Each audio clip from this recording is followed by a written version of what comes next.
The K right to the side sex. Leave the fire and the roof style stuff. I'm on the grind like we're chasing the stars. From Millmore to Dew Valley, we've come so far. Talk about legends, yeah, we know the score. Ronnie and Bobby, we remember you more. From the highs of the Wembley fight to losing our trousers, still we ignite. Red and white with the pride, we're never gonna bow. Fighting like middlemen, hear the roar now. We're middlemen, we stand up tall. Through ups and downs, we give it all.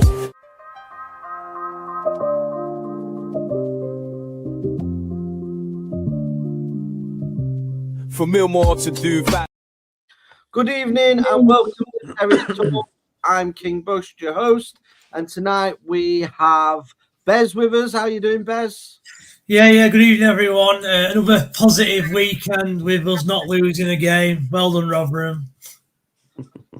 Pete, how you doing, mate? Yeah, I'll go, mate. 2 week unbeaten now. Yeah. Keep it going. Nearly as long as the unbeaten run we had last time, this, isn't it? Yeah. As many wins as well. Tom, how you doing, mate? Really good, gents. Looking forward to another fantastic show with lots of positives surely coming our way. Thank you. Yeah, obviously the game was called off at Bradford, frozen pitch. I announced it again before the club. Tom Holmes has gone back as well today. It didn't happen today though, did it, guys? We released him weeks and weeks ago when I announced it. So people want to doubt me, but I'm spitting the facts. Yeah. So tonight we have got a packed show. So I'm going to get into it quite quickly. So Bez, we've had that interview. I've done a video today about the interview where are you the same as me? I'm more worried now after the interview than I was before the interview. I think it's even more worrying listening to Paul Douglas either make stuff up or is not aware of what's going on at that football club and is the COO, whatever it's called, that's his job role. He's to oversee the stadium, everything like that. But he doesn't seem to know what's going on. He told us that we wasn't advertising it anywhere, that it were for let. I'd already posted before that interview that it was on Rightmove. So he either didn't know and is that detached from what's going on, or he did know and then he's lying to the fans. And I don't know which one it is. I'm confused. Where are you at the moment with the football club? Yeah, very similar to yourself. I even tweeted a day or two after he'd done the interview saying, do you know what? Although fans, including myself, wanted someone to come out of the club and answer some questions, I kind of wish he didn't do it now. I really do. Because, we can all see what's going on the pitch. We all have our opinions on the manager, on the squad, a lot of different opinions, and that's fair enough. I know some still want to give Hampshire a chance and keep it and keep sticking with the manager. Although I think they're wrong, I do respect their opinion. And Douglas coming out, it's just kind of made that 10 times worse. This time last week, we were all down because Rotherham were playing poorly. The manager had not gone and he was still there. And we had we were bad feeling that we could go down to League Two here. 2 days later, on Wednesday, we've got the same feeling, but it's been, maximised because of Paul Douglas and, the questions that he's answered and what he said. You're completely right, Lee. He comes across as though he doesn't know a lot what's going on.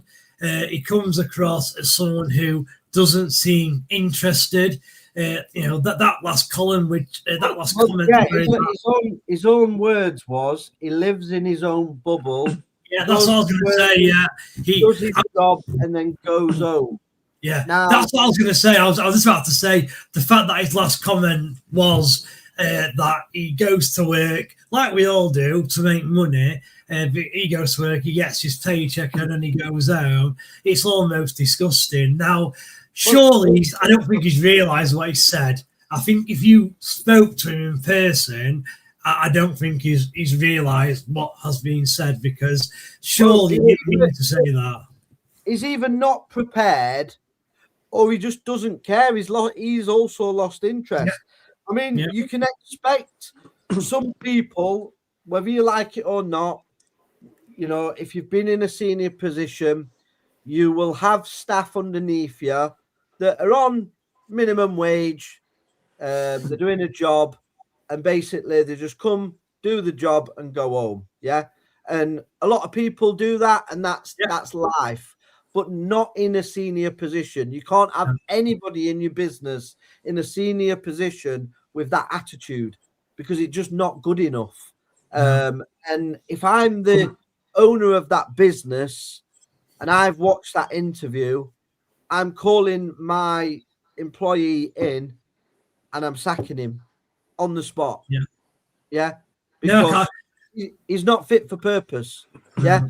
And if he generally doesn't know what's happening in his business, that falls under his job title. If he doesn't know what's going on there, he needs to find employment elsewhere. I mean, I've never been a massive fan of Paul Douglas. I'm not a massive fan of, you know, calling people out, but this has really, really made me feel poorly this week.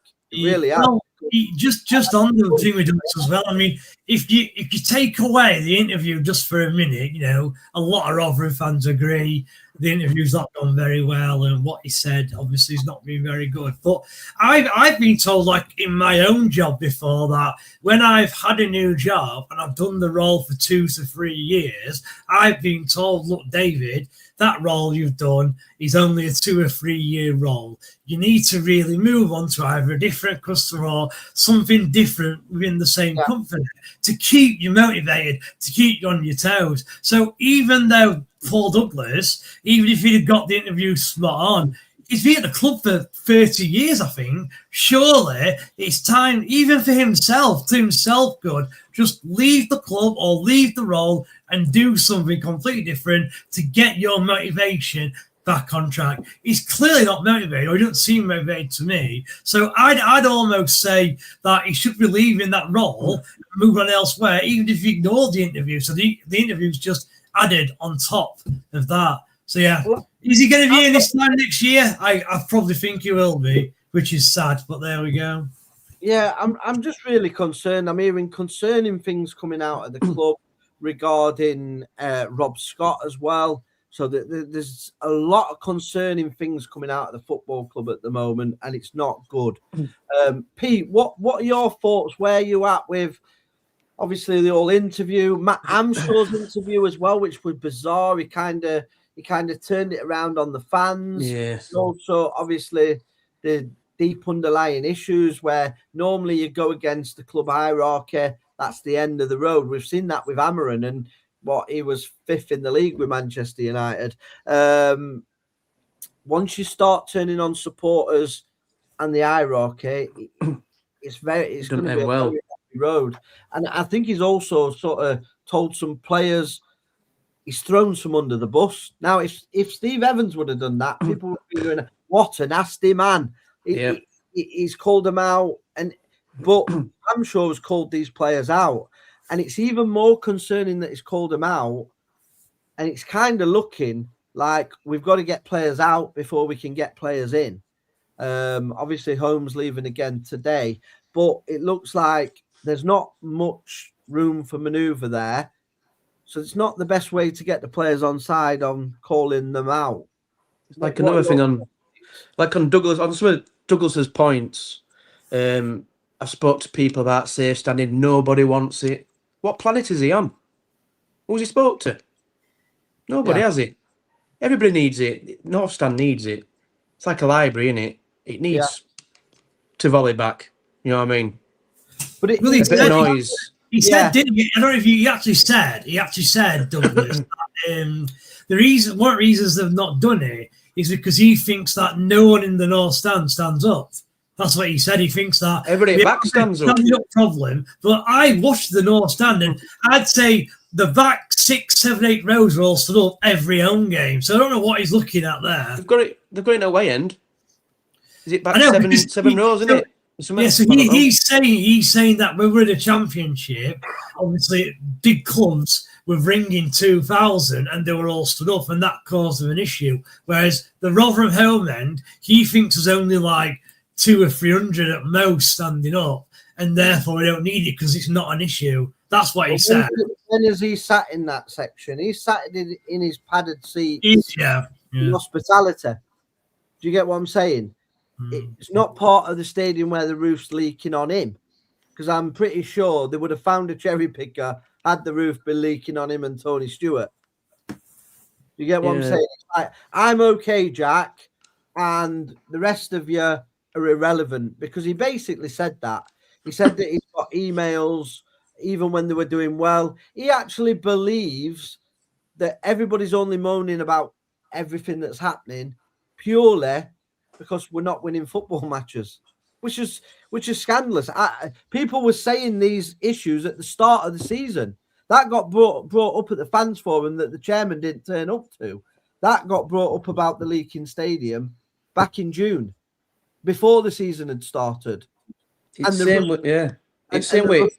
Rusting Go flood, on, everything else, and the I don't know, when you exit, the exit strategy where they're letting away fans out and you've got to walk miles round to get to your car. All this was brought up. Nothing's been done. It's like it goes in here, goes out of there, and they literally don't care. And they're running this football club into the ground. And somebody has got to make a stand and make a change, because it's okay. I think Amshaw's out of his depth and he should lose his job. Yeah. However, it doesn't matter at the minute with this circus going on, who you put in charge, because who's going to come when it's run like this? I mean, if I'm a manager half decent and I see what's going on there and I listen to what's going off, I'm staying well clear. We need some fresh ideas. Tony Stewart needs to either make a decision. Do I want to continue with this football club? I'm at an age now where I can do without it. Put it up for sale. Let everybody know it's for sale. And then the fans will get off his back, because you can't do no more once the club's up for sale. Yeah. And then sell it to somebody that wants to progress the football club. But at the minute, I think we're just in limbo. I'm going to go through quite a few comments, because we have had a lot of comments coming in. I'll just run through them. Justin Miller, we should have gone for Ladapo. We will discuss that later on in the show. We're going to go through everybody's picks of who they would pick. So I've asked the guys to pick me one player, a forward player, who they would look to sign in this window, but it has to be realistic. So no Haalands, lads. Gents, looking forward to a great show. Tess Riggs, Poppy, happy Monday. Lee, just quickly, if Haaland came, he won't score anyway. So don't create any chances for him. Yeah, true. I'm with you, Bushy. CEO more like CBA. Tom Swift, Hamshaw has alienated the players by telling them they can go. He's now stuck as the players are signed and injured. Be interesting if we turn up tomorrow. That's a good thing. Are they going to turn up tomorrow? That we will discuss that. Too many dinosaurs at the club. I think are we all in agreement there's too many dinosaurs at this football club? Yeah. Tom, what about you? Oh yeah, I mean, absolutely. I mean, going back to what you were talking about, that Paul Douglas interview. I mean, I reckon that's the only hour of work he's done this season. Because what else has he done? He didn't know anything, did he? He didn't know Jack excrement, did he? Do you know what I mean? Because I know more that's going on than what he's going on. I think you do. I watched the interview, and I watched it, and I'm like, oh, well, you know this. Oh, yeah. He talked with that sort of Yorkshire accent, whatever, right? Making it sound like it was this boom and bust thing that he kept saying was winding me right up. Well, Yeah, I don't know how anybody else is doing this. They'll fail soon. And then he even mentioned Kieran Maguire, saying that we're one of the best run clubs in the country. Oh, kept relying on the past. He relied on the past the whole interview when we're talking about the future. And I was absolutely dumbfounded with it. That whole, why don't you understand? Oh, I don't know. Honestly, I think somebody put out, I don't know who it was, we might as well have interviewed Miller Bear, right? Probably would have got more truth out of that. And I think that post you did today, Lee, about which I thought was real funny, actually. where he's going, oh, yes, about those bits they can let. Oh, yeah, and he's so out of touch. And this is my 10 pence worth here. I am convinced, and I said it on Thursday's show where Bez hosted, and I said it at the time, I am convinced that Matt Hamshaw and Douglas do not even communicate. It's quite clear. I think Rob Scott's the middleman. He's like, have you ever watched The Simpsons? Yeah. Yeah. Do you know Smithers, Mr. Burns? Yeah. I think he's Smithers. Anyway, it just tells him what he wants to know. Honestly, I think it's madness. But anyway, dinosaurs are younger. Time just on your boom or bust, Tom. I completely agree. That really wound me up as well. You've got Tony Stewart coming out saying we're aiming for Premier League, and then you've got Paul Douglas coming out and saying that we're not spending money. We're going to only spend what we can afford, even though every other club in the EFL are spending beyond their means, apparently. Don't you worry. They'll go bust or they'll have financial difficulties in a few years' time. 20 years later, they're all run really well. The examples, Brighton, Brentford, etc. That did really frustrate me as well. Luton, Bournemouth, Brighton, Brentford. Exactly. Yes, exactly. The man's on a different planet. Us. Good evening, Adam. Oh, here she is. You got your pants on. Sorted. Yeah. You got your internet sorted? No, a new computer. I didn't realise it had a flipping... You haven't bought it off Matt Hamshaw. It don't work.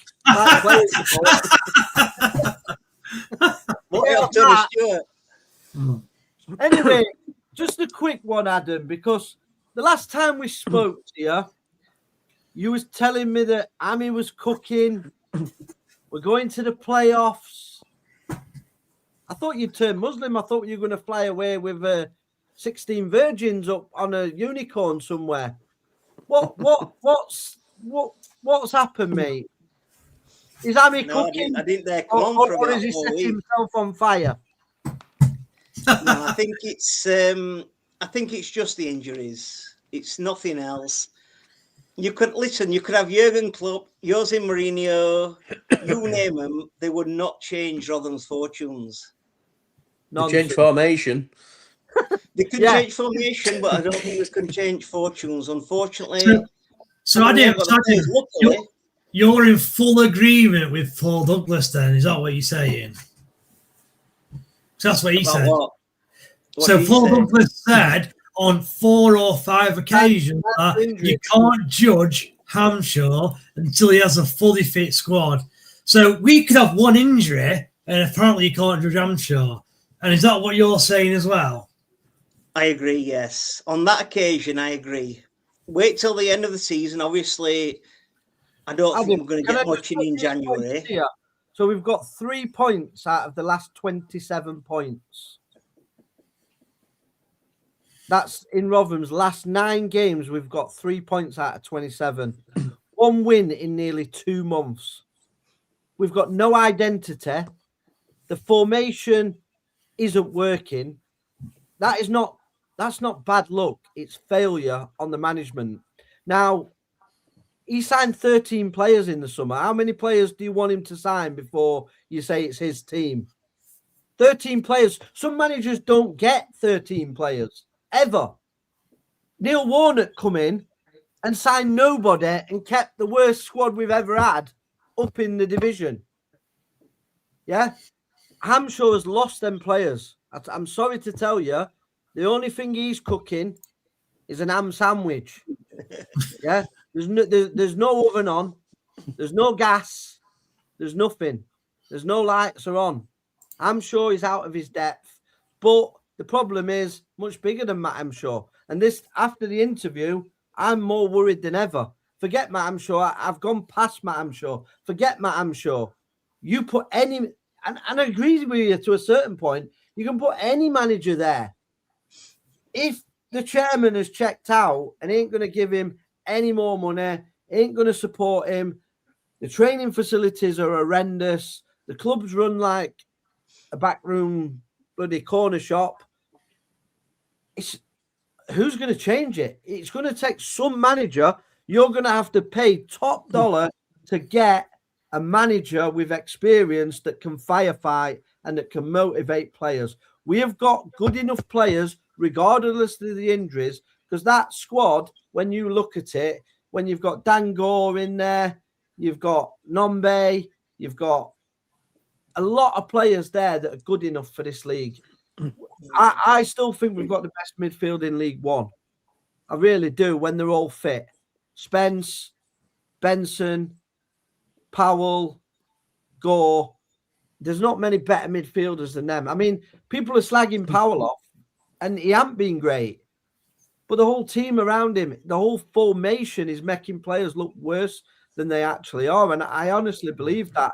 And it's proven that. You look at the players we got on loan. What was that young fullback we got on loan from Sheffield United? Was it Sariki? Sariki, yeah. He looked shocking for us, didn't he? He didn't even get a start. He didn't do great. He's gone to Sheffield United, didn't it? And when the team is playing in better formation, he looks a player. And I think you'll see some of our players will let them go, and they'll go well and do well elsewhere. I mean, Clark Harris couldn't take a barn door for us. He's banging goals in abroad at the minute. For me, I don't know. I just think the manager needs to go. But the problem is, I think we just need Guy Fawkes to come and set fire to the whole club to get us back on track. I'll go through a few more questions because quite a lot are coming in. Is any signings realistic at the minute? If we don't go down, then do we have the same appeal as another League Two club, for instance? Put that question to you, Bez. Put it up on. Well, what is interesting actually is, Shelley's obviously right. If you go down at any level, then the type of play you can get will be more limited. However, this is where I agree with you, Lee. I think if you want a player, right, regardless of what division you're in, if you're willing to give them the wage that he wants, they will come. Again, Ben Wiles has gone to League Two. Exactly, yeah. And what I would say is, when we were in League Two under Stewart's regime last time, we brought in some arguably championship players: Carrie Arneson, Lee Frecklington, Craig Morgan. These players were arguably good enough for a championship, at least League One, if not championship. So, there might be a case of, where Douglas was right. And he said, didn't he, that if Rotherham went down, they'd try even harder to get back up from League Two. I half believe that because that's what they did the first time. He might be willing, Stewart, to put a bit more money in to ensure that they do get out of League Two. Nardiella were another one. I really liked him. So, you know what? I actually disagree with Shelley there. I think, if anything, we could almost bring in better players in League Two than would do League One. I can see it happening. I don't think it matters what league we're in. If you pay them right, they'll come. Whether we're in League One, whether we're in the Championship, doesn't matter. If you pay players the right money, they will come. It doesn't matter about a size of a football club. You've seen it with Wrexham. The players they can attract now, they've got money. Is football, as much as we all hate to admit it, is purely at money. What, you think a player would ever sign for Man City over Man United? It wouldn't happen, would it, really? But because of how Man City's run now and what they've become and what they've started to win, they can attract better players than Man United. But Man United are a massive club compared to Man City. Man City will never get to that size of Man United. But because of ambition and money, the players go to Man City. And it's proven across every division. And you've seen it with MK Dons. They signed that Collins that were at Derby. They signed Bolton, In from Sunderland, who signed. Yeah, they're signing some cracking players, and they're in League Two. King Bush, when it's Nombe and James Spence. Just on this comment, actually, I wanted you to highlight this one, right? So, because I've got a question. So, I've seen recently, somewhere else, right, on the internet, that the club at the minute, obviously, information gets leaked. Like Bush, I know you've got your sources, and you've already said that you get the news out sometimes a week before the club do. Now, what annoys me is that the football club, the reason why we need people like yourself, Lee, to get this news out is because we'll never know. If someone don't tell us, we're never going to know the news. Like, I don't think I know why Nombe officially is not playing and not in squad. I have no idea what's wrong with James. I don't know how long Spencer Benson's out for. I have no idea. I don't think it's been mentioned in any interview or anything. The football club are incredible at sharing news. That's another kind of dig at the club. I hate it. The communication between fans and the club is at its all-time low. It's just getting me frustrated just thinking about it. So I hadn't asked about James. I'll be totally honest. I hadn't asked about him. Spence is long-term and Benson is still long-term, so they're a way off. The club's stance is that Nombe was injured and could be set to return. Right.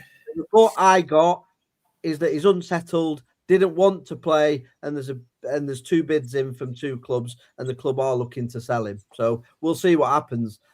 I've said my bit, and people can judge it when it happens, but I believe it will be sold. That's my personal opinion, but we'll see. Can you hire a cherry pickers? Not sure what the wait is till the summer. Yeah, so cherry pickers, I can get hold of these cherry pickers. So I've actually sent an email to the club, offered them some free cherry pickers. Yeah, I will give them cherry pickers. They just need the man to put whatever they need to put on the roof. I'm not a roofer, but yeah, I will give them cherry pickers. But like my last email to Paul Douglas, he doesn't respond to me. The last email I sent to him is not responded. So, but the offer is there. If anybody wants to try and get it to the club, King Bush will donate cherry pickers to the football club so they can sort the roof out. Stop people getting brilliant. Okay. So, yeah, there you go. Tom, when he's we've done that one. Hey, just going back on that, do you actually know what's wrong with Spence? Because I've looked everywhere and all it says is inactive. There's nothing's ever been released about his injury. That's what I just said that, yeah. About back to teletext days, isn't it? Inactive. Yeah, he's all I know it's an injury and it's longer term. It's not. Because nobody's ever come out and said what his actual injury is. You look anywhere online, it just says inactive. Yeah, you probably want to ask Ross. Well, that could win a marathon. That's what they're probably been doing. He sent him running around Hereford for 2 weeks. Come back with sore hamstrings. Ross Bailey, how can we sell ourselves to players coming with the mess we're in? Up the Millers, lads. Yeah, and this is what I'm saying. Great from Russ there. So how can we sell ourselves to potential new signings this summer when we've had a car crash of an interview there? The chairman's having a cigar somewhere in the Caribbean. How are we selling it? I'll answer that one, Lee. So I watched an interview yesterday, and I think it was on Sky, and it was between Gary Neville and Roy Keane. And Gary Neville said they're on about standards. Gary Neville said Did he blame it on white English working class people by any chance? No. We'll stay away from that. But what he did say, Lee. What he did Him, say, the white Lee, man. what he did say, he said that any time at Salford they try and sign players, the players and the agents come and say what the training facility is like, what's the plan, and what's the future, and that's how they have to do that at League 2 level, right? And that's Salford City, who I believe just signed a striker we probably should have signed. Was it Graydon? Graydon from, was it Fleetwood? Yeah. Fleetwood, yeah. Yeah. Right. So obviously, I don't know. We get bossed about by Salford in the transfer market. Exactly. I mean, they get what? Maybe a few thousand fans. We are, as you've said, Lee, in the past, and we all know, we've got wheelie bins as ice baths, porta cabins, dog walking Do you pitches. remember when it was about sort of nearly 2.5 years ago that I reported this, and people I called me a remember liar. it. Do you remember? People say he's I making can it remember. up. I'm like, I'm not making it up. Like, they actually got, so the cabins that they got, that they've still got there, you know what they do it as the gym. That was donated by a school. Not even paid for them.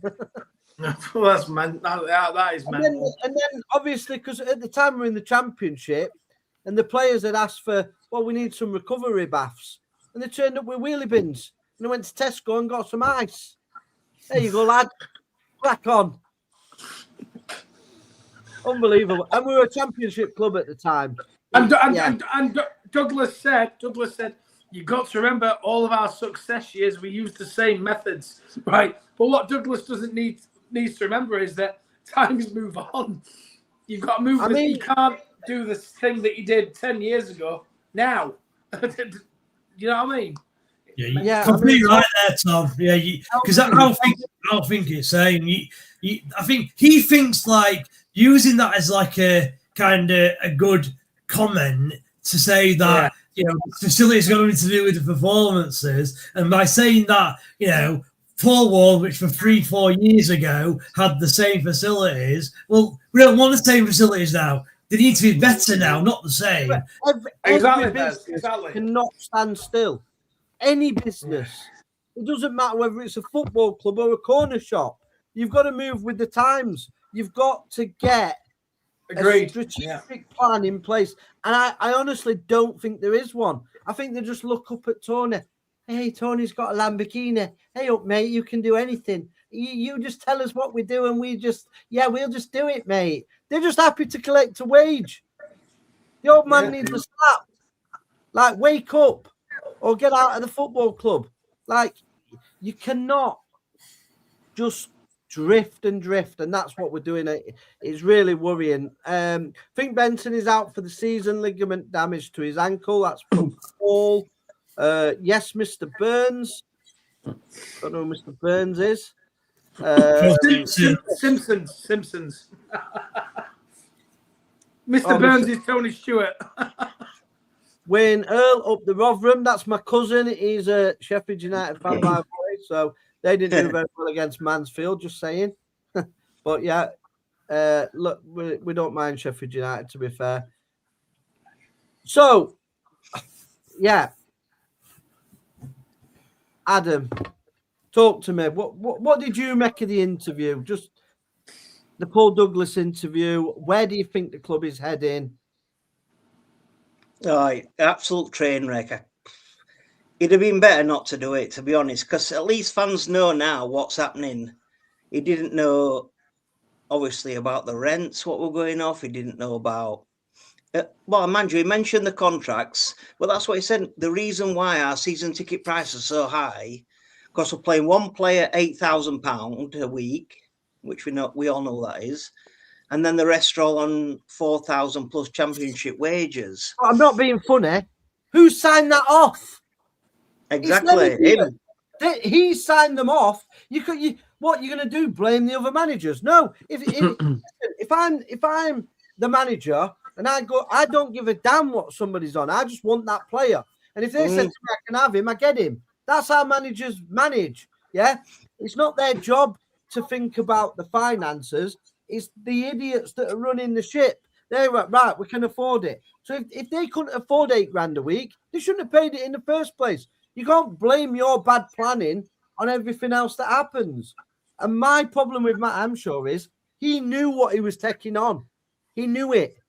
Because when you go into an interview, you ask them what the budget is, you ask them what the expectations are. Their expectations was that we get in the playoffs, yeah? That's what their expectations was. He had the budget. He believed he could get better value. He hasn't. Some of the players he's signed have not done it. You look at Sharif, you look at Holmes. He broke the budget. He's gone over the actual budget to bring Holmes in, and he was a disaster.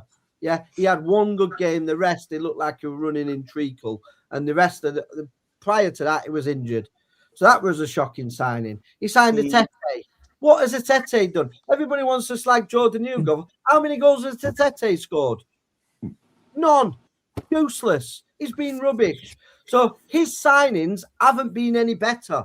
And people tell me Martha's this wonderful World Cup player. He looks like an under-11s kid running around a football field. He's not strong enough. He's not good enough.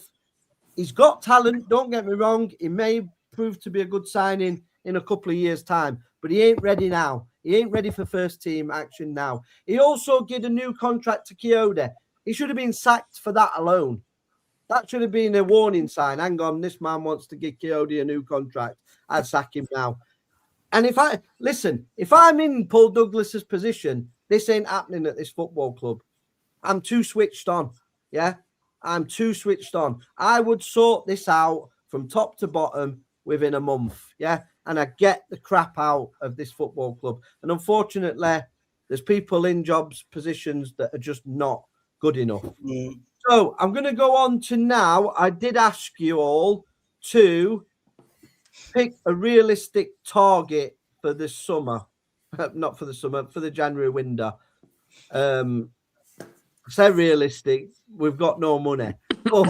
So somebody's going to come for free and probably work for free. But no, a realistic target.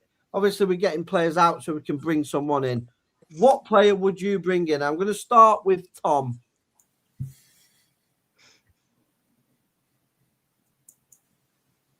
You're on mute, mate. You're on mute. Muted. Sorry, this lad only signed for this club in May of this year, and the target I've gone for is a lad called Regan Linney. He plays for Carlisle United.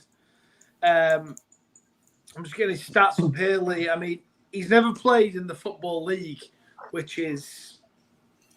That's got to be a worry. Well, true, but I mean, you look at his stats. He started at Bamber Bridge, and then he played for 4 years as a 17-year-old until he was 21. The FC United of Manchester, 89 appearances and 40 goals. He then moved on to Altrincham for 2 years, 91 appearances and 42 goals. And this season at Carlisle United, and those that you know me know that I live near Carlisle. I've got a lot of Carlisle fans raving to me about this lad. He's played 21 times for Carlisle this season, scored 15 goals. He knows where the onion bag is. He is 28 years old. But for me, the type of striker he is, and I've watched some stuff of him and what I've heard about him, you know, I think he's got a good 3 years in his prime, to be honest with you. And he's non-league. He's never played in the Football League. But his record speaks for itself. He scores everywhere he's been effectively nearly 1 in every 2 games. Tom, how much money, honestly, do you think he would cost as a transfer fee? Well, his fee to Carlisle from Altrincham was undisclosed, so nobody really knows. They are, second in the National League. We're currently League One. I'm going to hazard a guess. For somebody who's never played Football League, 200 grand. Fair enough. Tom, is he scoring more than Georgie Kelly then at Carlisle? Yeah, George Kelly's got 6 goals. I nearly did pick Georgie Kelly just for nostalgia reasons. I know. Georgie Kelly's got 6. A lad called Luke Armstrong's got 7. But this Regan Linney, he scored 15 this season from 21 appearances. I think he's cost you 7 figures. You think? No, Yeah. I don't think so. Nah, not from Northern. 100%. Not at 29 as well. It's not like he's a young kid, is it, either? Go through the comments, a few more comments. Paul Douglas is a painful listen and watch. The yes man. John Blundell, the way we go about our transfer business is embarrassing. Teams around us are starting to strengthen, and yet here we are halfway through the window with more leaving than coming in. That's a real concern. I totally agree with John on that one. At least a centre-back and 2 strikers. Joe Wilson says we need. If you could afford it and wasn't on loan at Mansfield, I'd go with Tyler Roberts. Oh, yeah, good player. He used to play for Leeds. Yeah. Nobody. Nobody. Wayne said, yeah, sign nobody. If Bushy was in charge, there would be no cleaners left. There would only be cleaners left. Yeah. I'd sack them as well. It's not clean. People are complaining about they're going as well. I'm getting rid of the lot, mate. Chickens on the Loose podcast says hi. Obviously, our All game right, was Johnny. at the weekend, so thankfully we didn't get spanked off of the Chickens. Ollie Pierce from York City, Shelley says. Anybody think that? I mean, he scored a lot of goals, but York are owned by quite a wealthy guy now, so I think they'll be able to beat us on wages as well, believe it or not. What happened with Ryan One? He was at the ground New Year's Day. I tried for Nathan Lowe on Lowe. Surely he'd start with every game. So Ryan One, so I do know I have got a link at Sheffield United. Ryan One has agreed to sign for us. We are waiting to get the players out and basically to just be signed off by Tony Stewart. So whenever he feels like he's ready, the player wants. I do believe Barnsley now have also been an interest in him, and I think he is getting a bit fed up with the lack of communication with the club. So that we could end up losing that deal. Well, surely though, because you said, didn't you, that we have to get players out. We've got 3 players out, so surely that frees up enough wages for a young striker. You would think so, but Tony Stewart hasn't sanctioned anything yet. And I'm sure he's got to cut the budget more.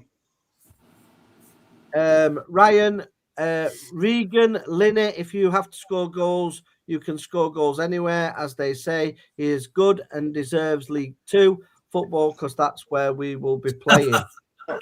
Oh, yeah. So I think he's agreeing with you, Tom. Yeah. Evening, lads. How are we doing? I hope you're okay. When's Rotherham next actual match? Will you be at the game? Yeah, the next match is tomorrow. Knockoff Nigel says Langstaff. No chance. Langstaff, guys. We'll never get him. Never get him. Never. No chance. If we were top 10, Why not? maybe. Why not? Top 10, maybe. There's, but not getting him now. He ain't coming down. Okay, I'm going to go with Pete next. Pete, who's your pick? I've picked Kyrese Lisby. He's 22. That's just who's come on. Oh, no, in. Sorry. Oh. Yeah. He's 22, ball carrying attacker, 9 goals, 4 assists in League 2. So he takes the ball upfield. A bit like Benny. He'll take the ball upfield. That's what Kevin we need. Lisby's Like son as well, I think. Yeah, it's Kevin Lisby's That's son, what we need. But will he play in that? Will he suit a wing back role? But no, he won't, will he? He'd be good in a 4-3-3, but he's not going to change it, is he? No, that's the problem. He looks a decent player. I'd be gambling on him. You're going on him. Bez, who have you got?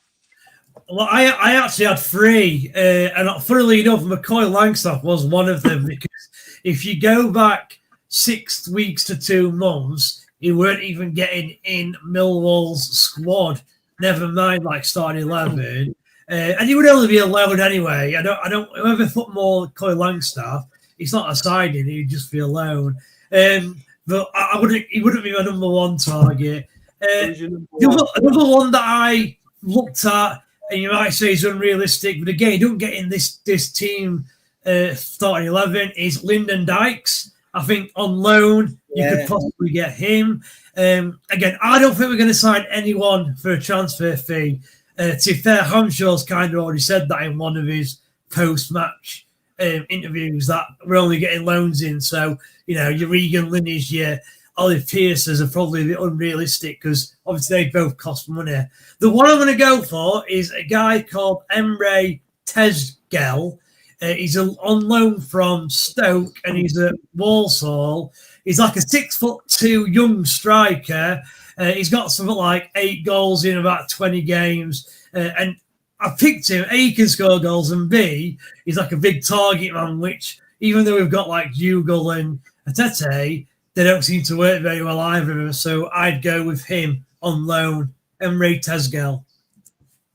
Who's giving him the service? That's the problem with a big striker. Yeah, but that's for all. Yeah, but Lee, it's not for any Rotherham striker, anyone. Regan Linney is only a goal scorer, so he'd need more service than Emre Tezgel. Adam, who are you going with? Well, I did pick one, but obviously he would require a transfer fee, so I'm going to cancel him. I'm going to go. I'd still say Adam. Ronan Hale, Ross County. So he's handed in a transfer request.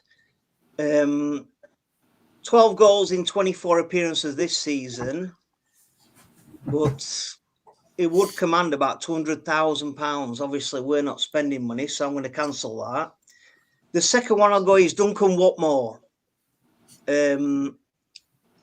Obviously, he didn't want to come. He wants to stay at Wednesday, but I think, although people might disagree, I think Duncan Watmore would be a good signing for us, even on the right wing or in the 10, just behind how we're going with either with Ndombe or Hugo. I still think Watmore would be a good signing.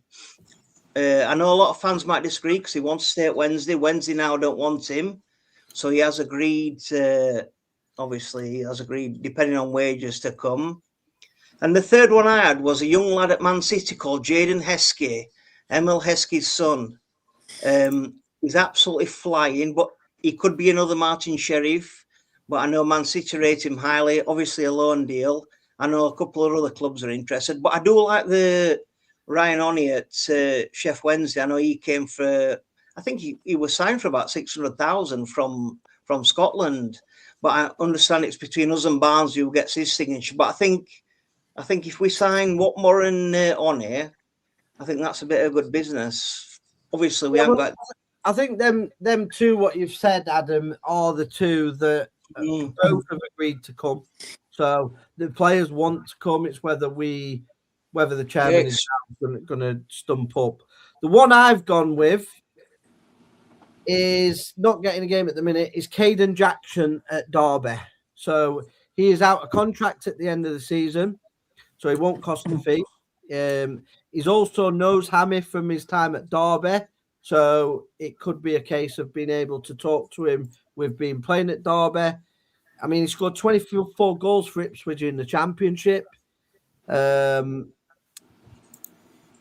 know he's 31.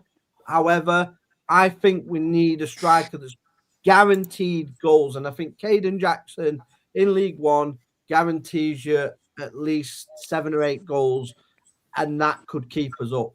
So for me, I would take Caden Jackson from Derby on a free. What I would say about that one, Lee, is Caden Jackson is if you ignore Ndombe, because obviously Ndombe's been injured and he's also looks at leaving.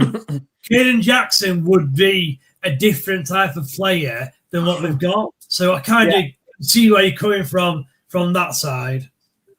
Yeah, I think we just need something different because we don't create much, and the only striker that seems to work for us is Ndombe because he creates his own chances. I think Caden Jackson is the type that's got a bit of pace. He can, and he's got an eye for a goal. So I think he would be a good signing. But I think if MK Dons want him, they'll get him before us. Yeah, but Yeah. I don't think MK Dons will. They've signed another striker. They've got Collins already that he had at Derby. I don't think he'll go for him.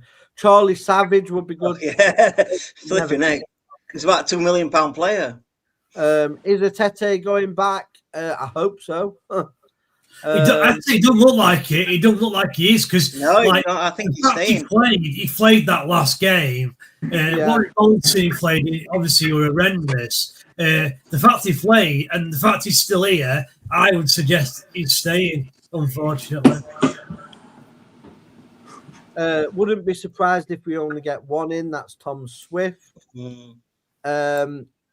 You need to have knowledge. There's the problem before you can fix it. That's Andy Brown. So he's feeling the club haven't got any knowledge. Russ, RUFC Bailey says Michael Cheek at Bromley.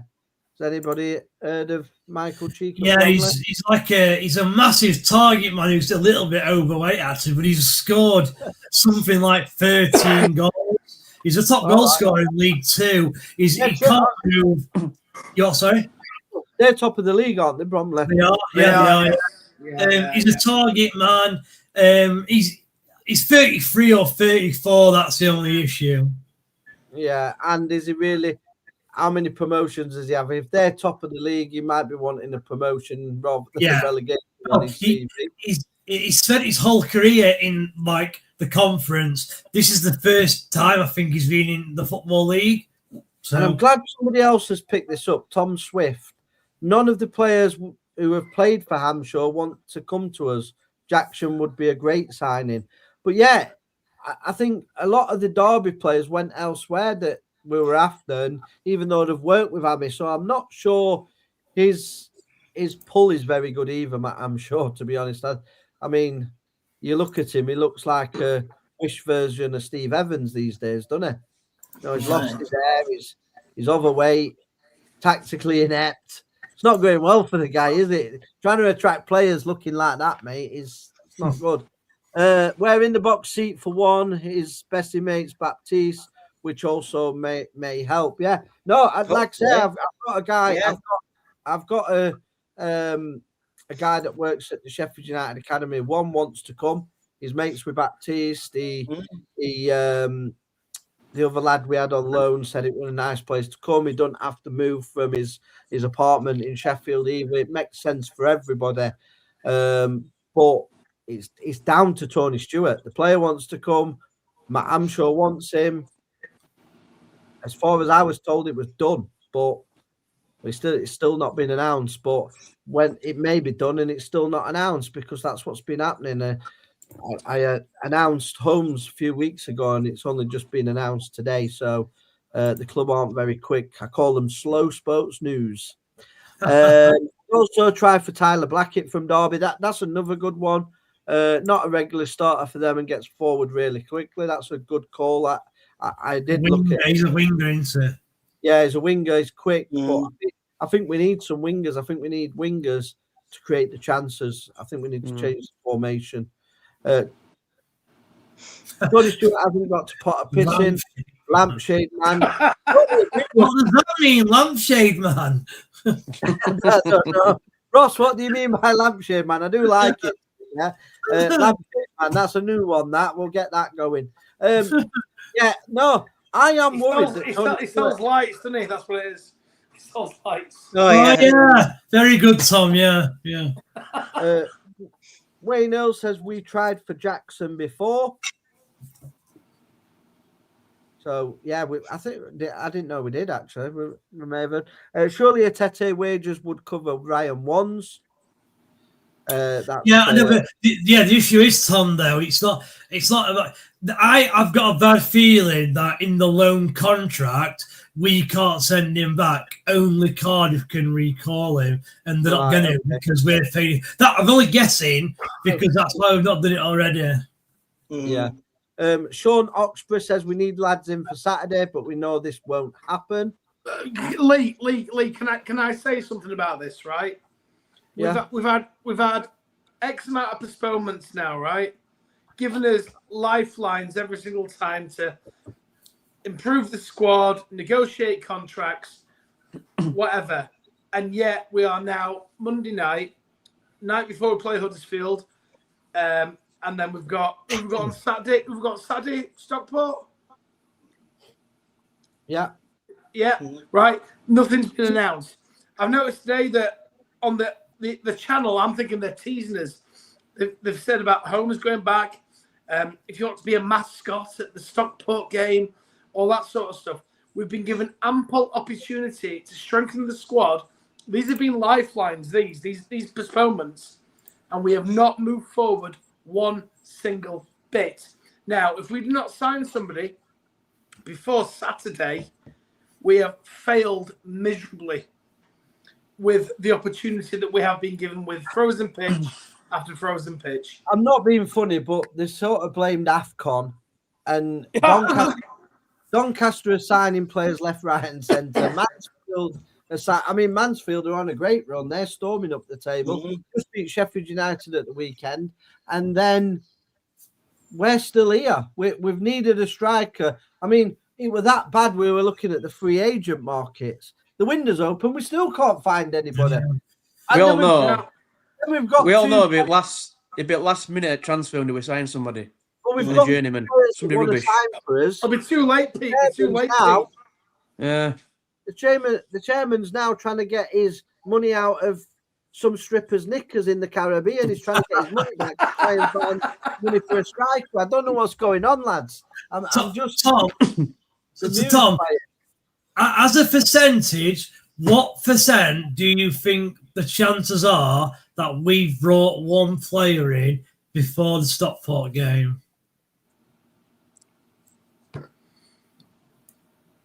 30%. Jesus. That's not very high.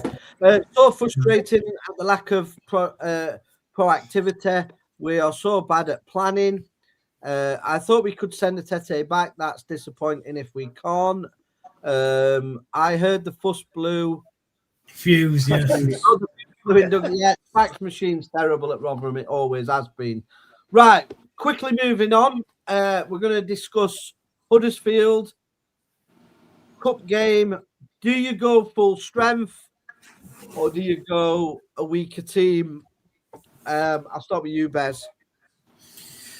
Yeah, so also I said to you on today, Lee, I actually see this as quite a big game for Hampshire for a number of reasons. One, it's a chance to get a win. Huddersfield, I'm pretty confident they will play like a reserve side, a backup side. They'll not play the first team because they had a game on Saturday and they've got another game next Saturday. This is a chance for us to pick up 3 points. It's also a chance for us to play some of the... Sorry? It's a cup match, isn't it? Sorry. Well, all right, I get a win to get confidence. 3 points, yeah. They're not getting 3 points and a trip. No, yeah. It's also a chance for him to play some of the returning players, and there's no pressure on if they kind of do 60 minutes or whatever. Because look, if they lose the game, it's not end of the world. I don't think Rotherham are interested in this competition at the minute. They just want to keep themselves up, even though I also think it's a chance of winning.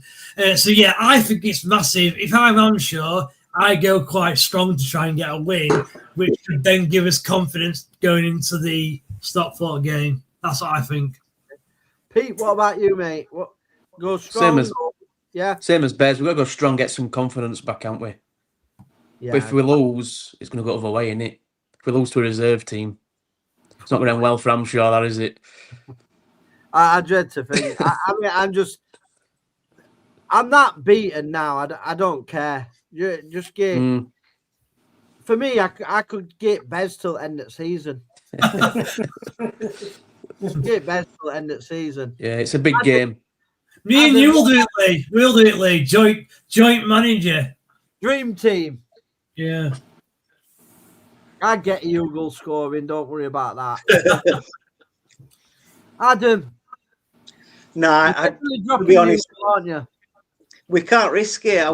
I'd just play the likes of Gardner and and rest at reserves. Imagine if playing Nombi up front tomorrow and he gets injured again. I know, but Adam, okay. But what if he plays on Saturday and gets injured? No, but at least he could get 50 minutes in a league game instead of this. Yeah, but I mean, aren't we want to try and bring him up to speed for the league game? We hadn't had a game for. I'd bring him on in second half just to see, because where our luck's going, can you risk anything? I mean, it's just with literally every single player. I'll be honest with you, Adam. I think there's more risk of him getting injured in training than there is in a match. Yeah, you're probably right there, actually. Probably better than we play it. Yeah, actually, Huddersfield's a decent pitch, so yeah, just play them all full team, strongest team we've got, and just play and try and win it. Actually, yeah, I didn't think about that. Actually, Yeah, we sure, right? Yeah, they all get injured at training. Adam, I'm always right, and when I'm wrong, I could have been right. So technically, it's still meant to be right. But I would give Can a chance and see what he's about. Well, Oh dear, no, Jesus! Give him a chance, so I can. Yeah. Yeah. Tom, what about you, mate? Go strong, go weak. Where are you going? 100% go strong. Right, we've lost 6. Was it 6 or 7 on the bounce? We've lost 6 on the bounce. I think me and you, Bushy, were the bad omens, because we went at the start of the losing streak, didn't we? Against Blackpool, right? Listen, we've had 2 games postponed. The fans are absolutely in turmoil, right? We need, this is it. Look, this is a Yorkshire team. It's a Yorkshire derby, right? Like it or not, let's go and trounce them, right? And let's have a season, right? Right? Yeah, the playoffs are out of the question, right? Let's have a season where we maybe survive and have a Vertu Trophy visit. It's our Wembley year, isn't it? I believe. Yeah. As things go every 4 years. Let's salvage the season. I would go full strength, and I mean this, full strength. Show the fans that you give a shit, right? You know what I mean? And go and wipe the floor with Huddersfield. Winning breeds confidence. We go and turn Huddersfield over tomorrow. I don't care if it's the kids. I'm not bothered, right? Let's go beat them. Let's get to the next round of the cup. Let's go and do that. Let's go and win the Vertu Trophy. Let's stop relegation, right? And give the fans something to be proud about for what has been an absolute disastrous season, personally. What shocked me, Tom, is that this league is so bad. How have we managed to lose 6 on the trot in this league? Because we've got a manager. We've got an inept manager, and we've obviously quite clearly got a board or a COO, Chief Operations Officer, who watches loose women at home and then goes for a nap. Goes for a nap in the afternoon, and then has his mobile on. Paul Douglas does strike me as the chap that goes to work in his wife's knickers. Yeah, I don't know why. I don't know how you get that in your mind. I'm really sorry now, because you're going to visualize Douglas in his missus's knickers. Yeah, but I think they all work from home. I think they work from home. I don't think anybody goes anywhere. I think it's all team calls or Zoom calls. Yeah, just on that, Tom, on a serious note, obviously people do work from home. If that is true and he is working from home, that just adds to the turmoil. Honestly, I don't like him, but I think there's no chance that he works from home for no, I think he does. I don't think so. He thinks the stadium's clean and he don't see rusty floodlights or anything like that. He can't see it. I think he works from home in his missus's knickers, doing washing and ironing for her as well. He said we haven't cut the budget yet, no signings. Yeah, that was the other bizarre thing. So he says we don't work to a budget. I'm going to say that way, yeah. Which were bizarre in itself. So, well, he said, didn't he, that what happens is like the manager or Rod Scott will go to him and say, I found this player, can we sign him? Stuart will say, well, what's he going to cost? Scott will say $250. I think it's true, yeah, that is true. the reason that Steve Evans... It's Smithers and Burns. so many- Excellent. Yeah. Steve said the reason why Steve Evans got so many signings is because I think he had the balls to actually say to Stuart, listen, we need this kid. Yeah, And I don't think I'm sure. I think he's sat in his office shivering, like thinking, what on earth's going to happen? I didn't tell Mr. Stewart he's not going to pay me. You know what I mean? I don't know what's going on, but he's not fit for purpose. And that's the reason he's not been sacked, Lee. That's the reason he's not been sacked, because he will not question.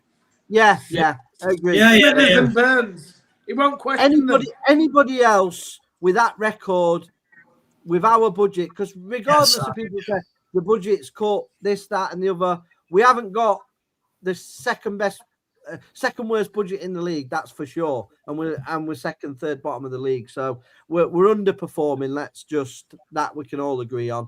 Well, even Amshaw's questioning things now, underlying issues at the club.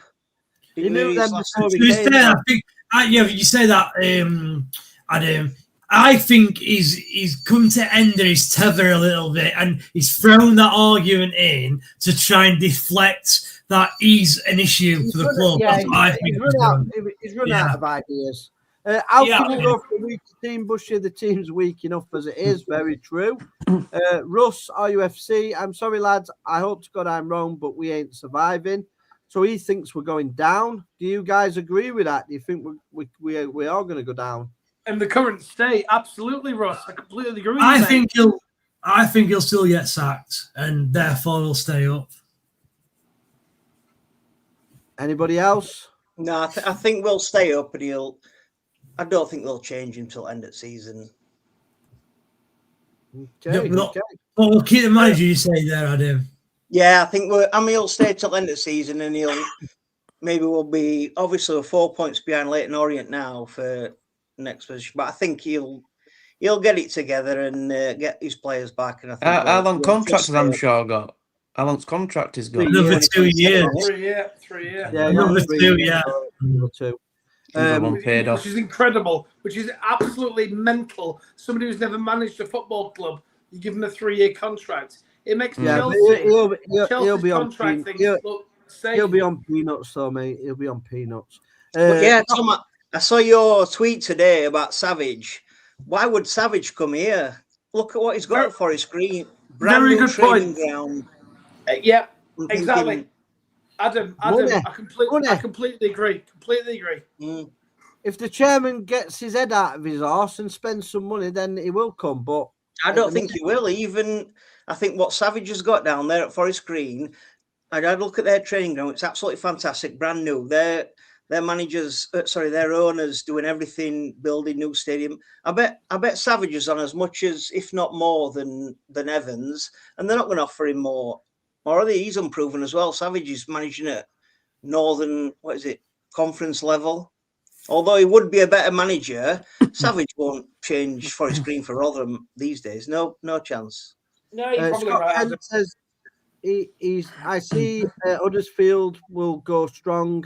Grant's under more pressure than Amshaw. Grant's gone. No, he hasn't. No, I think it's a fake. I think it's a fake story. That let's postpone the match.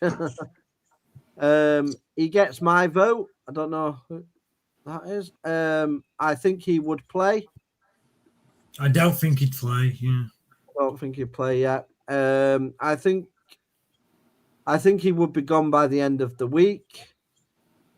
Knockoff Nigel said he'd have Can over Dawson. Do you guys agree with that or not? For tomorrow, yeah, I think tomorrow. Give him a chance. No. He's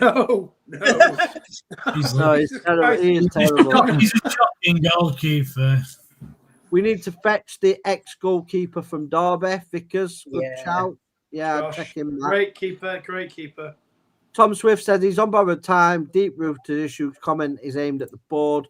Plus lost the dressing room. He will probably get the sack after the Wimbledon at home when the fans have finally had enough. Just on that, what does concern me is, I don't know if you've seen the fixtures. So obviously we've got Stockport is the next league game, which, let's face it don't matter who manager is, we're probably not going to get a result there, right? However, the next 3 games after that is going to determine our season, because it's Wimbledon at home, must win. Northampton Town at home, must win. Exeter City away, a draw, must not lose. So those 3 games decide our season, and I just pray that it's a different manager in charge of those 3. The gap's getting bigger as well. The gap's getting bigger down bottom. Have you noticed? I hoped that, obviously, Tony Stewart had come off holiday, looked at the league table and thought, damn, we're in trouble. We need a decent manager. And he gets his wallet out and he gets a decent man in. Nicky Holland says, I have to agree with Tom Brown, hit the nail on the head. It's our only chance of salvaging something out of the season for the Vertu Trophy, and hopefully we can stay up the Millers. That's a great post from Nicky Holland. Scott Kent, he said, we don't work to a budget in one interview, then in another he says we do. Yeah, it was just full of contradictions. It was like, we spend the same amount on the stadium as we did when it was brand new. Well, then obviously you're spending less, because when it was brand new, it shouldn't have needed to have been maintained because it was brand new. 14 years on, then your maintenance costs should go up. And he said at the beginning of the interview that was the reason for putting a season tickets, because the maintenance cost had gone up. But then he said they were paying the same maintenance cost. It was all littered with absolute buffoon nonsense, really. Just on the stadium, because I want to clear this up, right? So Paul Douglas said that the stadium was funded purely by Tony Stewart. I thought we got grants and stuff from the council. We did, but he said when he asked the question, why don't you own the stadium? He says, I don't know. But then he said the chairman paid it out of his back pocket, but it were made up of grants and loans from the council.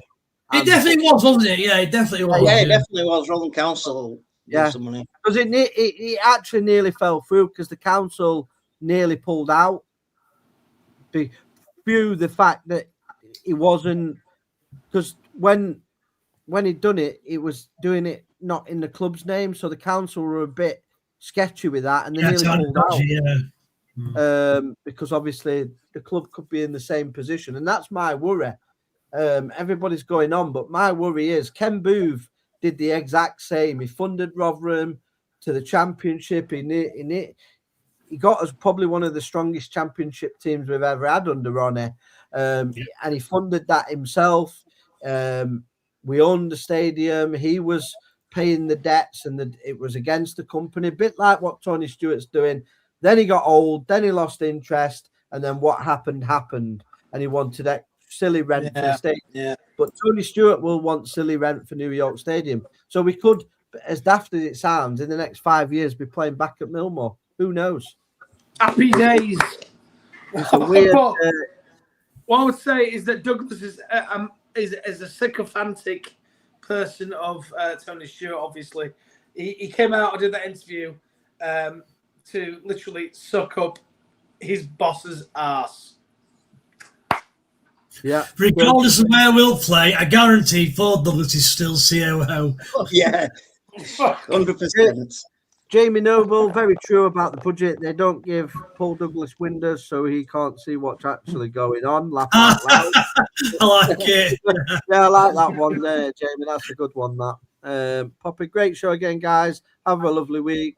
Got to plate up dinner.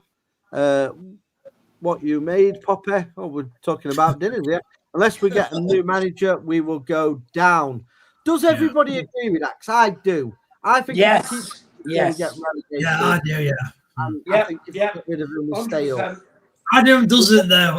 Adam doesn't. Do you not agree with that? No, I don't. But Beth, so who would you get in now? Who's going to come in now for what Tony Stewart can pay? He's going to pay pittance. You tell me one. No, I don't.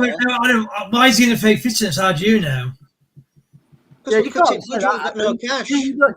So Adam, right? Nathan Jones. Remember Nathan Jones came to home game, watched the game, saw what Tony were offering, saw what were on offer, disappeared. Thought, no, thank you. It's nothing to do with the wage. I think he came because he had a disagreement about the budget and where the club was going. I don't think he was able to. Everybody's going to disagree. Yeah, a new manager comes in. So when we appointed Matt Hampshire as manager, we were paying off 3 managers: Steve Evans, Matt Taylor, and Liam Richardson. Now we're paying no managers, 0. So when Hampshire leaves, yeah, we'll have to pay his wage or pay him off, but he's got almost his full manager budget or allocation available. So he will bring in a more experienced or more well-known manager. I guarantee it. I guarantee he will. I'm not saying like it's like a Guy Rowett, who that's what I'd want realistically, but I'm not saying it'll be him. But if you look at the out-of-job managers, there are loads, absolutely loads, who would come to Rotherham United. What, with no budget and just loan players? Yeah, but we see no. Hampshire has spent over £1 million this year on transfer fees. I'd say that's a good budget for Rotherham United. In fact, I'd say that's the best budget we've had. That is true, though, isn't it, Lee? We spent £1 million on transfer fees in the summer, guaranteed. But the thing is, sure it's very difficult to work out exactly what he spent because a lot of it was undisclosed. But he has had transfer fees, which Evans didn't get. He didn't have to sell his 3 best players as well at the eve of the season like Evans had to do. What I would say as well is he's signed players like what he's doing with Drew Yearwood should be a sackable offence alone because Yearwood's played well when he's come on and he's picking players. Even he's picked Kelly above Yearwood, which is insane. So you can't moan at that. The injuries are down to him as well. He got this Ross Burberry in who's breaking players. He gave Coyote a contract, which he should never have done. He was known to get injuries, so that's a squad and a wage wasted. So McGuckin was the same. He scuppered a move for him. So yeah, I don't buy that. I think most fans now understand that Amshore's not the man. Tom, Sorry. See, are you saying to me that the main reason why you're going to keep Hampshire is because you don't think we can attract another manager who would be better? Is that what you're saying? I think we haven't got the finances to attract one. If we did, I would have Nigel Clough at Mansfield tomorrow. I just don't think with budget, it's all cuts. No, it's a good call. No, like say, everybody's got the right to an opinion. Adam, I think Nigel Clough would be a good side. I don't think we get him though either. No, that is the problem. We are going to struggle to attract anyone unless Tony Stewart changes his mind and decides to give someone a budget and a decent wage. I don't know. Is Tom back on there? I'm here, mate. Yeah. Like in the summer when Hampshire got the job, does anyone know how many actual candidates we had for the interview? Adam, there wasn't. What they did was they went with. Basically, it was the same as the previous season. Season ticket sales. They got Steve Evans in to boost the season ticket sales for the next season. So what they did was, and this is what I believe, right? And Lee and Bez and Pete and yourself might say wrong to me here. What I think they did, they brought Hampshire in and they made us think that Paul Warne might be coming back. Yeah. I genuinely believe that. They made us think that Paul Warne might... Wow, why is Hampshire here with Andy Warrington? That's Paul Warne's team. Let's get Paul Warne back, right? And then bang, Hampshire gets the gig. And for me, that was the warning time when we gave Hampshire the job, because if they wanted a Paul Warne type manager back, they should have just gone for Paul Warne, or at least exactly. Well, to be fair, for me, the reason he got the job was because he got offered the job as a temporary thing to the end of the season. Everyone knows that. And he actually got some good results in that time. Now, the performances weren't great. Obviously, we played Bolton, got hammered and won 1-0. And I think that he just got offered the job because the chairman was impressed with the results he got, and he thought we've got another Paul Ward on his hand. That's what I honestly think. I don't think Paul Ward had anything to do with it. I agree with I think the chairman thought that way up. Paul Warren was a great appointment, really cheap. Matt Amshaw's cut from the same cloth, so let's try it with him. That's the reason he got it for me. Well, I agree with Tom Swift. I wouldn't trust Amshaw to mow the grass. Etheridge says, unfortunately, if he was going to get sacked, it would have already happened. I hate to say it, but this is the most sensible thing Adam said. So, agreeing with Adam. The managers their managers under pressure as well. That's Dawn. That's the Huddersfield manager. By the way, Barnsley had just a Stonewall penalty turned down, laughing out loud. Now's the time to sack him, and that's the new manager. Bounce. Yeah, we should have sacked him at the start of this, after the last game, to be honest. What manager would you go for? That's what I thought. Bez, name one. Well, I can get you a list. If you give me 5 minutes, I can get you a list. Like I said, there's free transfer managers out there who I think would come. I can't remember off the top of my head of the way, but I went through them about 2 weeks ago, and I go Gary Rowett. But would Gary Rowett come with no budget? I take Paul Hurst. I take him up. I'm sure. Let me tell you, yeah. All right, tell maybe at Grimsby. If I was chairman, Gary Rowett would come because I'd pay him. Paul Hurst, I contract had him. I take him over. But Paul Hurst won't come because Rob Scott's obviously him and Rob Scott got issues, haven't they? Well, get rid of but that's the thing, though, isn't it? There's the same argument with Manchester United. The only reason Man United won't get Roy Keane involved because him and Alex Ferguson. Yeah. Right. So, listen, I think personally, and this is from a League One point of view, I think Stevenage have fell off now. They've been worked out, right? I would go and say to Alex Revel. I think Revel would come over. Revel would come now. I think they've had their time at the top of League One. I think they'll come. I think Revel will come. I think Paul Hurst would come. I think Artell would come.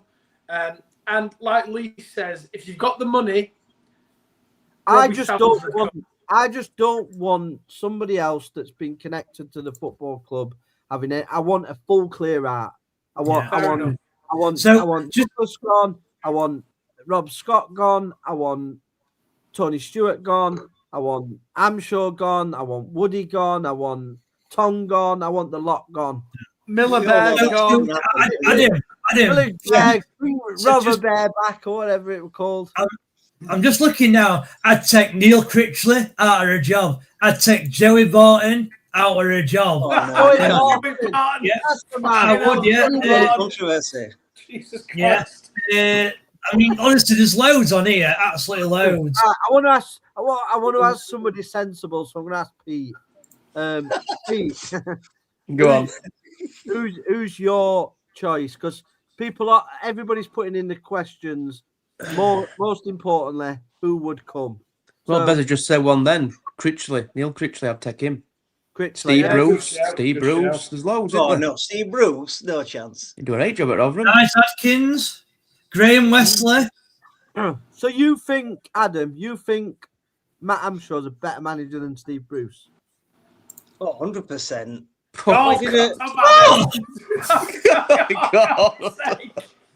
Look what he did at Blackpool. Where were Blackpool when Steve Bruce was there? Of course he is, 1,000%. Premier League. Can I just clip this and then I can use it to tell jokes at my end of year Christmas party next year?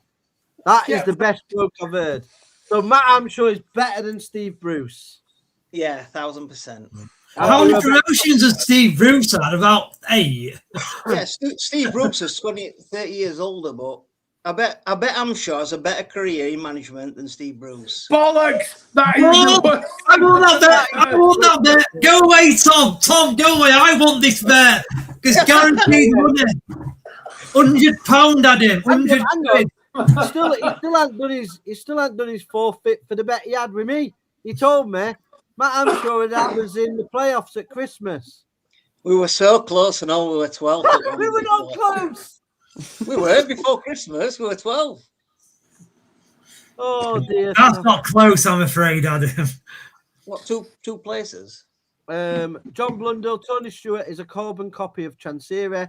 They can't buy anything without his say-so. He's also An autocrat and loves having full control. Yeah, I do agree with that. Adam, mate, pass me whatever you're smoking. Get Tom and Bez in. Sean Oxborough want Tom and Bez in as manager. Rotherham Gaming's just laughing. I think he's laughing at Adam. I think everyone's laughing at Adam at the minute. We all know it'll be Tonga. Hopefully not. Oh no, it'd be more like Richard Wood, which concerns me. I retract my comment about Adam. Glory hole logic. So you've turned into glory hole tonight, mate. Rotherham Gaming says he wants Robbie Savage. Wayne Earl says David Artell. David Hotel. We want someone who knows football and what it means to succeed. No one knows Rotherham United. There just means accepting less. So a lot of comments. Scott Kent says Luke Williams, who was who I wanted to get before. We missed out on him, definitely. Yeah, look at that now. Romo says Artell all day. I'd take Krusty the Clown at the minute. Krusty the Clown. Hang on, guys. Who's a better manager, Krusty the Clown or Matt Hamshaw? I'm going Krusty all day, mate. Hey, it's me, Krusty the Clown. Right, we've gone on a bit longer than I expected. I did say we'd do an hour tonight, but it's been quite amusing listening to Adam's absolute nonsense, really. But yeah. So I'm going to ask you all your score predictions before we go for the game tomorrow against Huddersfield. So I'll start with the crazy Adam, since he's coming out with all crazy stuff. He might even predict a Rotherham win here for us. Come on, Adam. We've got faith in you. I'll tell you one thing, Adam. I've been so depressed this week about my football club. It's affected my mental health. And you've cheered me up seeing your little face. Same as me, Adam. Same as me, Adam, as well. Yeah. Yeah. Go on, Adam. I'll go for totally depends what team he puts out. I'll say 2-1 Huddersfield. 2-1 Huddersfield. What? Just because I think he's not going to play strongest team. Somebody's saying go for Joe Taylor on loan. That's Phil Jean. He's Joe going Taylor. to League 2, apparently.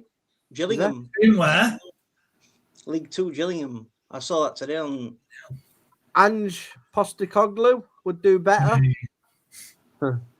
Tom Swift says 5-0 Huddersfield. Rotherham Gaming says 1-0 Huddersfield. Wayne says, well done, lads. Love the show as always, boys. Someone's put in a left field one out there. John Terry. I'd take you over, I'm sure. Definitely. Give over. Mate, I'd take my cleaner over Matt, I'm sure. All right, goal from Wirtz. 3-0 to Huddersfield. We could get a result if Nombe is firing, and somebody is actually Wayne Earl says 2-1 to us, so there's a positive score there. Go on, Wayne. So we've gone with Adam, said 2-1. Pete, what's your prediction for this score? If he's playing full strength and their print kids out, I'm going 3-1 Rotherham. Oh, Pete, get in there. Happy with that, Tom. I'm with Pete. To be honest with you, I'm with Pesco. So I'm going to say we play full strength, which we should do. I'm going to go 4-1 Millers. 4-1 Millers. Bez? Sometimes this channel's completely backwards, right? You've got one person, right, on this podcast who likes Hamshaw and wants him to stay, and he's gone for a Rotherham defeat, and all others who don't like Hamshaw have gone for a Rotherham win. Incredible. I'm going to go for 1-0 defeat. Huddersfield 1, Rotherham 0. Knockoff Nigel says 3-0. I'm going to say we win 2-1 if they put out a weakened team, purely because I think I just don't think Huddersfield are very good either. Can we see can we see an Oldham? Because I still believe that we were playing Oldham. We were 2-0 down at half time. If we'd have lost that game, I'm sure could have gone. And we won when that turned our season round. Bez, I agree, Bez. Yeah. I completely agree with you. Tomorrow could do the same thing. It can do. Scott Kent says 3-1 Huddersfield and 4-0 Stockport if we don't sign anybody. Does everybody want to give a Stockport prediction as well or not? That Thursday. It's signing dependently. Thursday. Lock up your wives if John Terry comes to town. Hey. What's your beer glass? He likes peeing in your beer glass, doesn't he? If we win, it'll be a 1-0 scrape. Huddersfield best player is Castletine, and he's gone. Yeah, that's true. He's gone to Middlesbrough. Yeah. Tom, Huddersfield is an awful place. It's a awful place. Rom says 4-1 Adam. Stop pissing about now, mate. Passing about, yeah. Well, passing. I think he means pissing around, but do you honestly think it's going to win 4-1, Tom? Yeah. Bookmark it. Bookmark it. 100% Castledown now gone. Huddersfield signed Cameron Humphreys from Ipswich, he was awesome at Wickham. Yeah, that's a good signing. That's a different Cameron Humphreys. I know. So there's some people think we'll win. I think most people's consensus is that we'll probably lose. Even Adam, who thinks Hamshaws not that bad as a manager.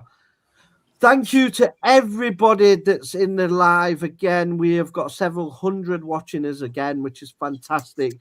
The numbers have been absolutely fantastic. So we really do appreciate your support, because obviously we are meant to believe that I am the most hated fan in Rotherham and all of that. But you guys really give me strength to do this podcast, because we do it for you guys.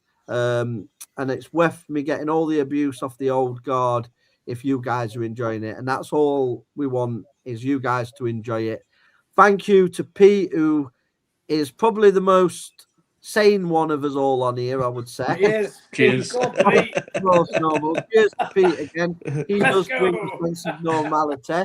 Adam is our Matt Amshaw second child. I don't know if Adam's dad or something from a. Have you got your trousers on tonight, Adam? Yeah. Good. Yeah, but no, it's all in good spirit. We all support Rotherham. We all love Rotherham. Everybody's got different opinions. That's what makes football wonderful, and that's what makes our great club wonderful. Tom, brilliant as ever, all the way from Scotland, but he's still as passionate as anything about his hometown football club, and it's admirable to see him get so passionate and supporting of Rotherham United. Bez goes all over the country. He's an absolute legend. This guy's even been to places like Harrogate Town for a friendly. That's how crazy this is. But he absolutely loves the football club, and we all do. We all want what's best for the football club. I'll be honest, I've had chats with Bez personally this week about how this football club's behaviour off and on the pitch is affecting my mental health, and even doing this podcast at times, because it does get you down. You just want to see your football club at least try and do something for us as fans. I mean, it's a centenary year, and that's been an absolute shambles. Hopefully Kev Johnson can bring a bit of hope to the Rotherham fans and put something on that's worthy of the name of the centenary, and for Woody, what's going on at the football club. So hopefully that will bring a bit of light to the football club, and hopefully these dark days, they don't last forever. That's what we've got to remember. As long as we've got Rotherham United, we've got each other in the chat, and we just got to stick together. We've got to ride it. We've got to support his team through thick and thin. Unfortunately, I have to blame my dad. I don't know who you guys want to blame, but we support Rotherham United, and times are tough at the minute, but hopefully we can have a Wembley appearance or something just to hang on to cheer us up in the second half of the season. I mean, Douglas did say hopefully in the second half of the season we're going to get value for money. So if you want to take that guy on his word, hopefully we may get a bit value for money. Maybe your roof will stop leaking at the end of the season. Who knows? Stranger things have happened. But thank you to everyone in the chat. If you're not subscribed, please do subscribe to us. Press the notification, then you don't miss any time we go live. We will be back on Thursday with our new Rotherham United show that we do on a Thursday as well. Look out for the times because it'll either be 7 or 8 o'clock. We're not quite sure yet. We're just got to sort it out with the Premiership guys on what time is going to be best to do it for each. But we will be back on Thursday with the United Stand Thursday, which Bez will be hosting. So yeah, look out for that. Bez, a really good host. So that'll be a really good show as well. Top host, Bez. Lee, can I just say something? Yeah. I want to say a big thank you to you, mate. Right, for organising this channel. It's quite clear that you absolutely care. You nearly in tears a second ago, mate, if I'm not very much mistaken. It just gets about to the me. state, Like about the state of this club. So anybody watching this that says that we don't care and we're not bothered, please, we are. And I want to say a big thank you to Miller's Monday, to two gentlemen, Lee and Bez, who put on all the groundwork for this show and do an absolutely fantastic job, and I'm privileged to be part of it. So well done, chaps, and well done to everybody. Thank you. Thank you. Thank you to all you guys. Obviously, Pete's come on. He's new, but he's been an absolute fantastic Pete. Well done. Cheers, lads. It brings a little bit of calmness to the madness. Indeed. Indeed. Adam is an absolute legend. I've known him absolutely years. He's a good friend of mine. He's a good guy. He's a bit warped with his views on Hampshire, but I can forgive him for that. He generally does want what's best for the football club, despite what people say. We're not toxic, but we can only call it. We're an honest podcast that call it as we see it game by game. And if we start improving and Amy starts turning it around, as you've seen before, I will praise him. I'm not just anti. I just want the football club to do well. Thank you to everybody in the chat. Please like, share, and subscribe. And always remember, up the Millers, guys. Up the Millers. I'm sure.